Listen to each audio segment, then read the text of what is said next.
ज्येष्ठ नागरिक, डॉक्टर्स, लोकप्रतिनिधी, पत्रकार बांधव, सर्व बीड जिल्ह्यातील आणि भारतीय स्वातंत्र्यावरती प्रेम करणारे सर्व नागरिक, आपणा सर्वांचं जिल्हा प्रशासनाच्या वतीने या ध्वजारोहण सोहळ्यामध्ये स्वागत आहे। या ध्वजारोहण सोहळ्याचे प्रमुख सन्माननीय मंत्री महोदय श्री धनंजयजी मुंडे साहेब, कृषी मंत्री महाराष्ट्राचे तथा पालकमंत्री बीड यांचं या ठिकाणी आगमन झालेलं आहे आणि या मंत्री महोदय यांच्या शुभ हस्ते अगदी काही क्षणामध्ये हा ध्वजारोहण सोहळा संपन्न होणार आहे। 15 ऑगस्ट 1947 ला भारत स्वतंत्र झाला, तेव्हापासून 15 ऑगस्ट हा स्वातंत्र्य दिन आपण साजरा करतो। पूर्ण भारतभर हा स्वातंत्र्य दिन मोठ्या उत्साहामध्ये आणि थाटामाटामध्ये संपन्न होत आहे। बीड जिल्हा प्रशासनाच्या वतीने सुद्धा स्वातंत्र्य दिनाचा ध्वजारोहण सोहळा या ठिकाणी संपन्न होत आहे आणि या ध्वजारोहण सोहळ्याचे प्रमुख अतिथी मान्यवर मंत्री महोदय सन्माननीय धनंजयजी मुंडे साहेब, कृषी मंत्री महाराष्ट्र राज्य तथा पालकमंत्री बीड यांच्या शुभ हस्ते हा ध्वजारोहण सोहळा संपन्न होत आहे। मंत्री महोदय यांचं या ठिकाणी आगमन झालेलं आहे। उपस्थित जिल्ह्यातील सर्व प्रशासकीय अधिकारी श्री अविनाशजी पाठक साहेब, जिल्हाधिकारी बीड श्री अविनाशजी बारगळ साहेब, पोलीस अधीक्षक बीड, सर्व मान्यवर मंत्री महोदय यांच्या समवेत उपस्थित मंत्री महोदय श्री धनंजयजी मुंडे साहेब, कृषी मंत्री महाराष्ट्र राज्य तथा पालकमंत्री बीड यांच्या शुभ हस्ते हा जिल्हा प्रशासकीय ध्वजारोहण सोहळा या ठिकाणी संपन्न होत आहे।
श्रीमान, यहाँ पर ध्वजारोहण कार्यक्रम संपन्न हुआ। आगे के लिए आदेश।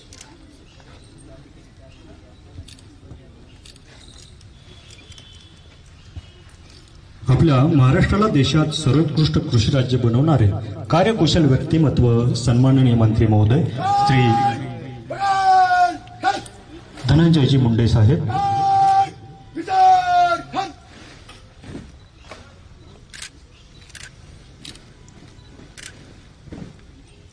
महाराष्ट्राला देशात सर्वोत्कृष्ट कृषी राज्य बनवणारे कार्यकुशल व्यक्तिमत्व नामदार माननीय धनंजयजी मुंडे साहेब, कृषी मंत्री महाराष्ट्र राज्य तथा पालकमंत्री बीड हे आपल्याला स्वातंत्र्य दिनाच्या निमित्ताने शुभेच्छा संदेश देत आहेत. सन्माननीय धनंजयजी मुंडे साहेब.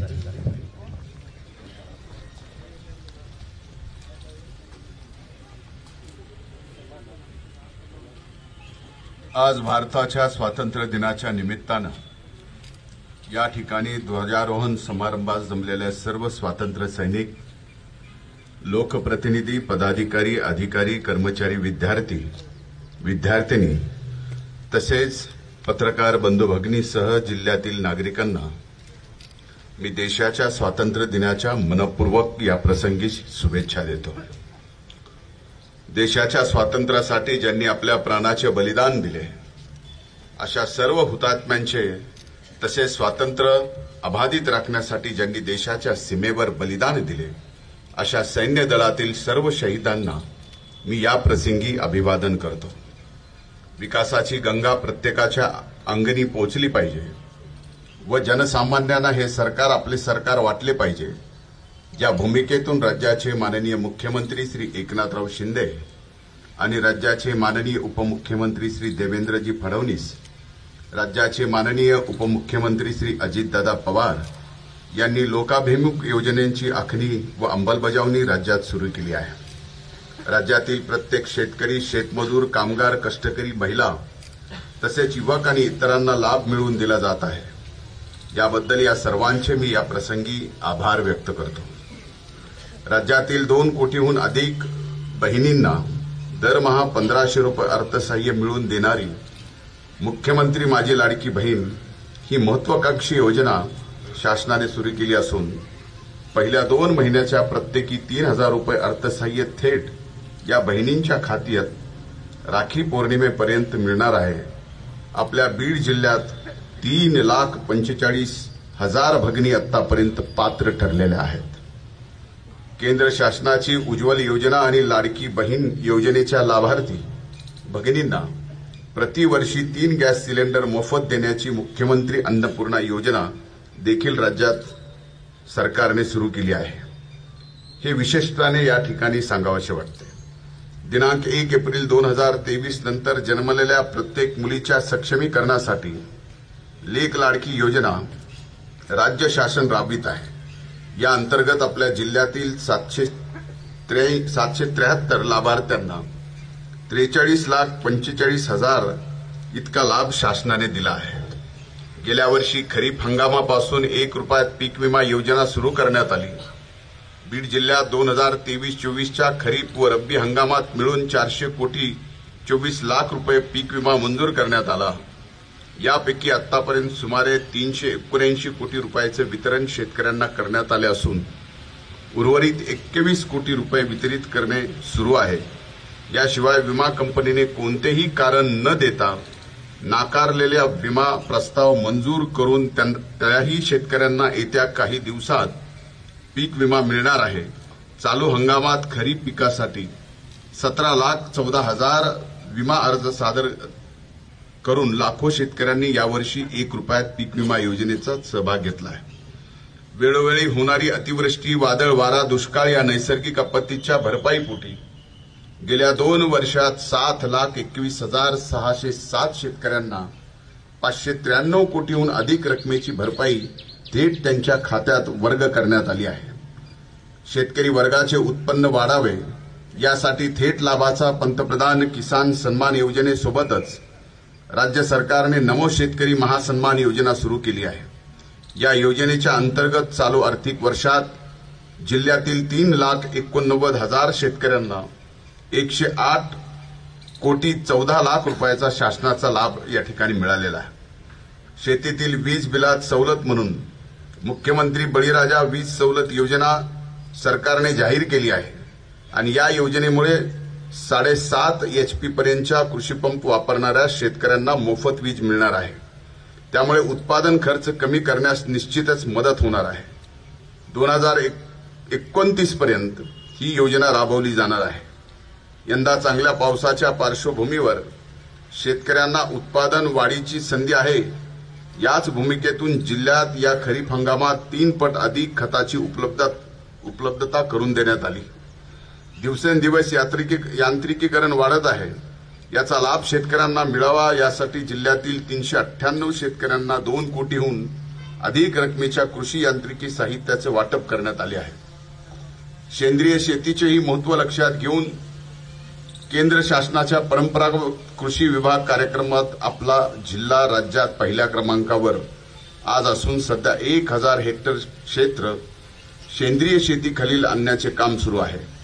तसेच राज्य शासनाच्या डॉक्टर पंजाबराव देशमुख नैसर्गिक शेती मिशन अंतर्गत येत्या 3 वर्षात 21,000 हेक्टर क्षेत्र नैसर्गिक शेतीखाली आणले जाणार आहे.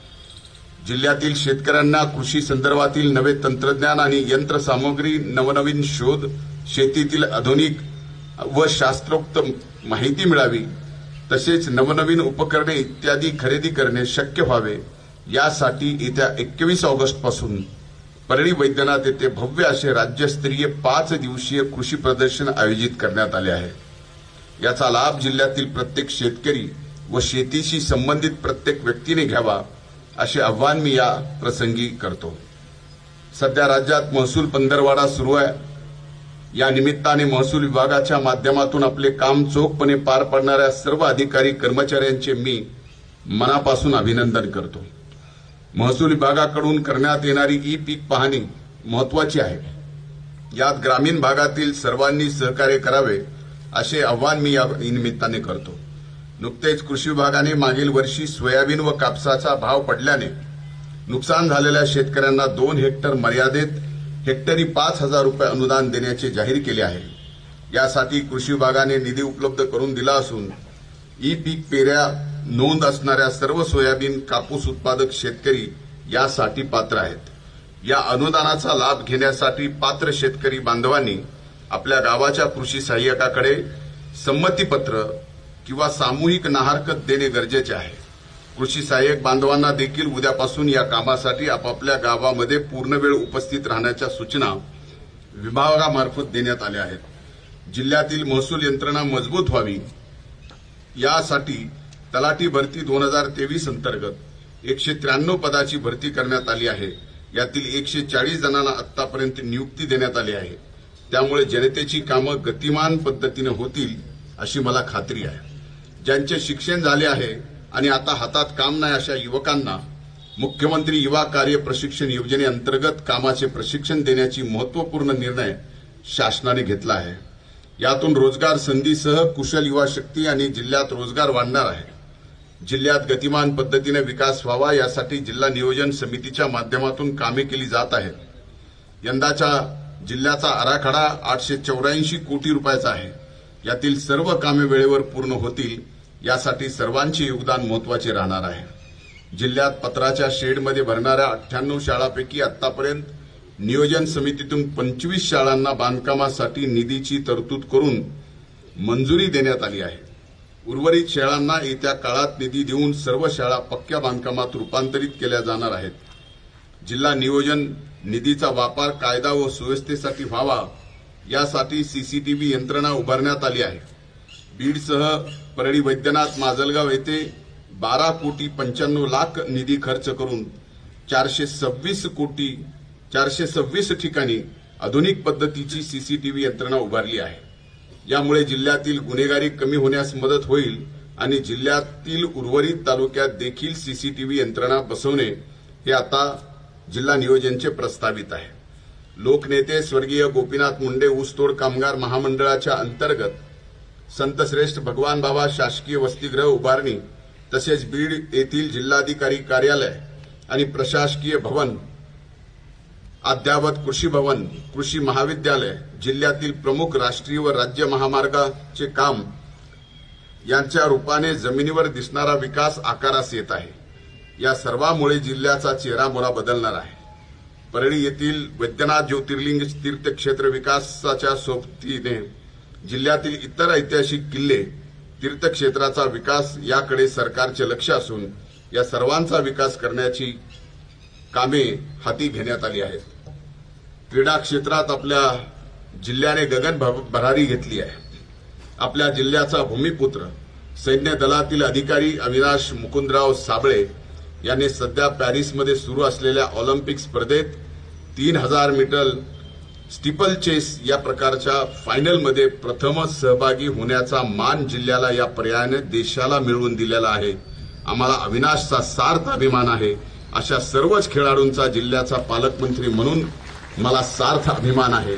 आगामी काळात पायाभूत सुविधांनी समृद्ध, कृषी संपन्न आणि पहिल्या क्रमांकाचा औद्योगिक जिल्हा म्हणून बीड जिल्ह्याची ओळख निर्माण करण्याचा संकल्प आज पुन्हा एकदा नव्याने करूयात।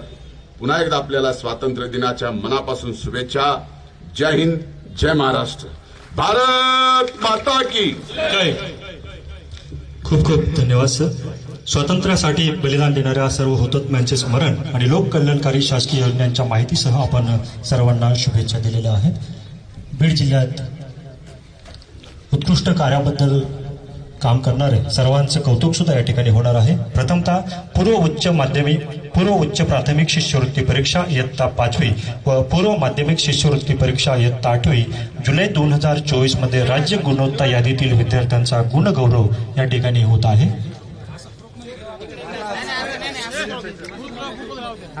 इयत्ता 5वी कुमारी आराध्या संजय जेवे, चिरंजीव सुबोध बालकृष्ण थोरवे, कार्तिकी सुनील चव्हाण, सोहम मनोज भोरे, वीरेंद्र गणेश गिरी, स्वराली अनिल नन्नवरे, राधाराणी उमेश बिर्ला स्कूल अंबाजोगाई या ठिकाणचे आहे। या सर्व विद्यार्थ्यांचा सन्मान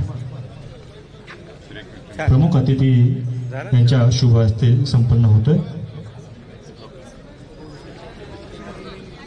यानंतर पूर्व माध्यमिक शिष्यवृत्ती परीक्षा इयत्ता 8वी शहरी विभाग, त्यामध्ये वसुंधरा प्राथमिक विद्यालयाचे विद्यार्थी यश नगर, सिद्धी कर्डिले, साक्षी तोडकर, सार्थक मुटकुळे, पवन गरसुळे, धनश्री सोनवणे, स्नेहल पांचाळ, आयुष शिंदे, वृषाली मुळे, सुरभी हजारे या सर्व विद्यार्थ्यांचा सन्मान प्रमाणपत्र आणि पुष्पगुच्छ देऊन या ठिकाणी सन्मान संपन्न होतो। पूर्व माध्यमिक शिष्यवृत्ती परीक्षा इयत्ता 8वी शहरी विभाग, वसुंधरा प्राथमिक विद्यालय आष्टी आणि Pramod Mahajan new English school Ambajogai या दोन्ही शाळेचे विद्यार्थी या ठिकाणी उपस्थित आहेत। त्यांचा सन्मान आणि अतिथी श्री धनाजीजी मुंडे साहेब यांच्या शुभ हस्ते संपन्न होत आहे।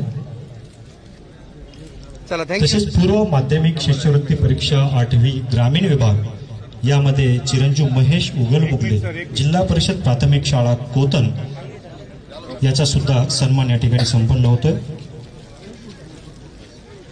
पूर्व माध्यमिक शिष्यवृत्ती परीक्षा 8वी ग्रामीण विभाग, महेश अशोकराव उगलमुगले, जिल्हा परिषद प्राथमिक शाळा कोतन याचाही सन्मान संपन्न होतोय।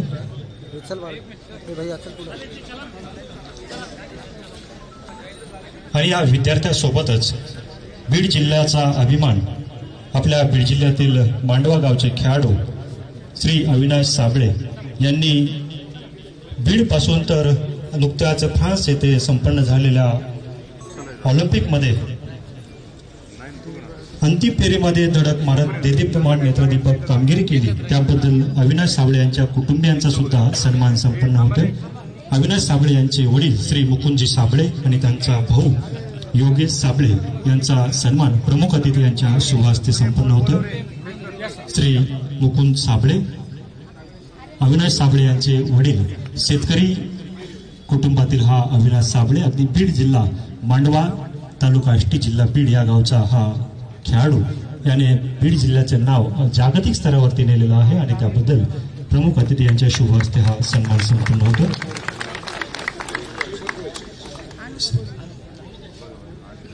तसेच जिल्हा पोलीस दलाच्या वतीने राष्ट्रीय स्तरावरती स्टुडंट पोलीस कॅडेट कार्यक्रम आयोजित करण्यात येतो आणि 2023-24 मध्ये उत्कृष्ट कामगिरी केलेली शाळा जिल्हा परिषद प्राथमिक जिल्हा परिषद माध्यमिक शाळा शिरूर यांनी आपल्या छत्रपती संभाजीनगर विभागातून तृतीय क्रमांक प्राप्त केलेला आहे. त्याबद्दल त्या शाळेचा सुद्धा गुण गौरव या ठिकाणी करण्यात येत आहे.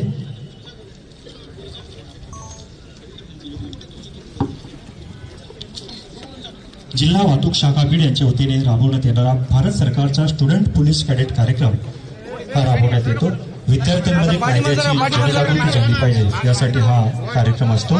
त्याचे नोडल ऑफिसर म्हणून विजय जाधव, पोलीस उपनिरीक्षक शेख उस्मान, सहाय्यक पोलीस उपनिरीक्षक श्रीकांत पारखे या सर्वांच्या मदतीने हा कार्यक्रम संपन्न झालेला आहे. त्याबद्दल जिल्हा परिषद शाळा माध्यमिक शिरूर कासार यांचा सन्मान संपन्न होतोय. तसेच गडचिरोली व गोंदिया हे नक्षलग्रस्त जिल्ह्यामध्ये नक्षलवाद्यांच्या हिंसक व बेकायदेशीर कारवायांना परिणामकारकरित्या आळा घालण्यासाठी नेमण्यात आलेले पोलीस अधिकारी यांनी विहित कालावधी पूर्ण केल्याबद्दल त्यांना विशेष सेवा पदक घोषित झालेलं आहे. त्याबद्दल बीड जिल्ह्यातील अधिकारी यांचा सुद्धा सन्मान होतोय. पोलीस उपनिरीक्षक आनंद बबरुवान जाधव नक्षलग्रस्त भागात सेवा दिल्याबद्दल विशेष सेवा पुरस्कार प्रदान झालेला आहे. त्याबद्दल श्री आनंद बबरुवान जाधव यांचा सन्मान संपन्न होतोय. पोलीस उपनिरीक्षक श्री अप्पासाहेब रमेशराव रोकडे, पोलीस उपनिरीक्षक अप्पासाहेब रमेशराव रोकडे यांना सुद्धा विशेष सेवा पदक घोषित झालेलं आहे. पोलीस उपनिरीक्षक संजय रामराव कुकलारे, पोलीस उपनिरीक्षक श्री संजय रामराव कुकलारे यांना सुद्धा विशेष सेवा पदक प्राप्त झालेलं आहे. त्याबद्दल त्यांचा सुद्धा सन्मान या ठिकाणी होतोय. पोलीस उपनिरीक्षक अर्जुन गोलवाल, पोलीस उपनिरीक्षक श्री अर्जुन गोलवाल यांना सुद्धा नक्षलग्रस्त भागात सेवा दिल्याबद्दल विशेष सेवा पदक घोषित झालेले आहे. त्यांचा सुद्धा सन्मान या ठिकाणी संपन्न होतोय.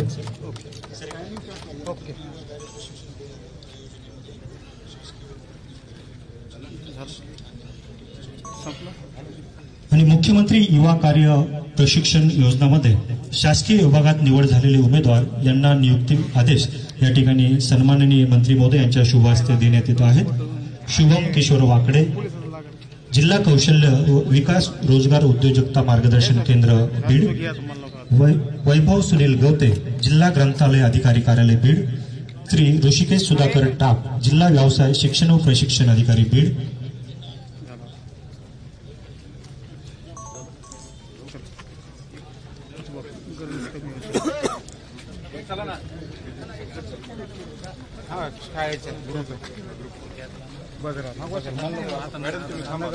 या सर्वांच्या बीड जिल्ह्यातील अनमोल असे कार्य करणारे सर्व उत्कृष्ट कार्य करणारे विद्यार्थी अधिकारी सर्वांच्या पाठीवरती कौतुकाची थाप. सन्माननीय अतिथी मंत्री महोदय धनंजयजी मुंडे साहेब, कृषी मंत्री महाराष्ट्र राज्य तथा पालकमंत्री बीड यांनी सर्वांच्या पाठीवरती कौतुकाची थाप दिलेली आहे.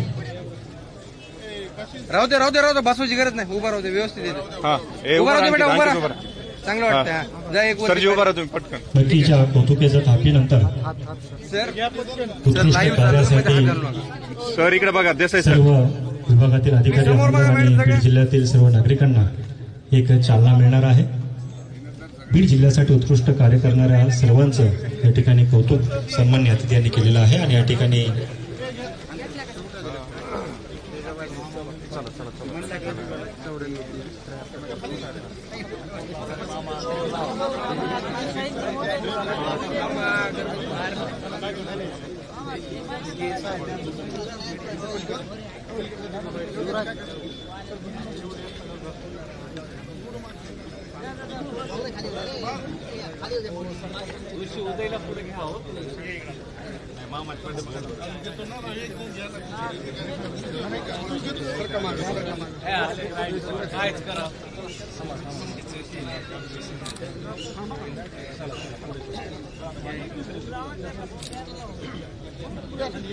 बाकीच्या साईडने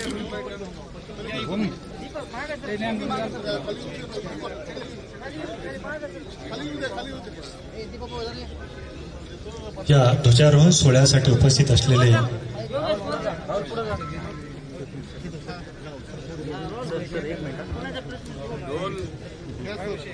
हो 78 स्वातंत्र्य दिन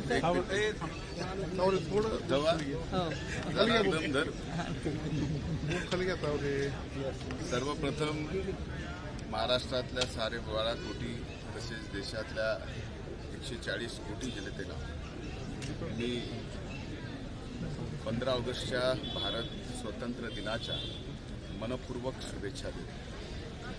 या भारताला स्वातंत्र्य मिळवून देण्यासाठी ज्यांनी आपल्या जीवनाची आहुती दिली त्या सर्वांना मी मनापासून या ठिकाणी अभिवादन करतो. या भारताची सीमा संरक्षित राहावी यासाठी ज्या शहीदांनी आपलं जीवाचं बलिदान दिलं त्या सर्व शहीदांना सुद्धा मी विनम्रपणानं या ठिकाणी अभिवादन करतो.